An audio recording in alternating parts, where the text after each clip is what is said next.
అందరికీ హాయ్ అండి. ఎలా ఉన్నారు మీరు అందరూ? మేమైతే బాగున్నాం. వెల్కమ్ టు అమ్మమ్మ గారి ఇల్లు. తన చేతిలో బుక్ చూపిస్తుంది కదా. ఇప్పుడు మేమైతే ఇదైతే డ్వాక్రా గ్రూప్ మీటింగ్ అనమాట. ప్రతి నెల మీటింగ్ అయితే పెట్టడం అయితే జరుగుతుంది. ఆర్పి వచ్చేసి కాకపోతే ఎగ్జామ్ అయితే పెడతారు 15వ తారీఖు. మీరు అందరూ వచ్చి ఎగ్జామ్ రాయాలంటున్నారు. మధ్యలో కూర్చొని ఇద్దరు అయితే ఎగ్జామ్ రాశారండి.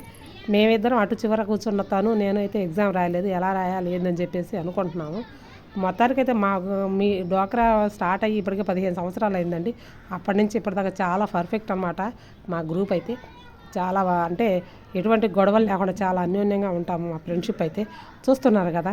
కలిసినప్పుడు ఇలా సరదాగా మాట్లాడుకుంటాము. మొత్తానికైతే మా గ్రూపు 15వ తారీఖు మీటింగ్ వెళ్ళినప్పుడు ఎగ్జామ్ అయితే రాయాలంటండి. మర్చిపోయిన చదువు ఇప్పుడు రాయడం అంటే కొద్దిగా కష్టమే. అందులో అది చిన్నపిల్లల బుక్ లాగా అనిపిస్తుంది, కానీ అదైతే రాయాలని చెప్పేసి అంటున్నారు. దాని గురించి అనుకొని నవ్వుతున్నాం అనమాట. మాకు ఎవరన్నా చీటీలు ఇస్తే బాగుండు అని చెప్పేసి. మీ అందరికీ ఎలా అనిపించిందో నచ్చితే లైక్ చేయండి.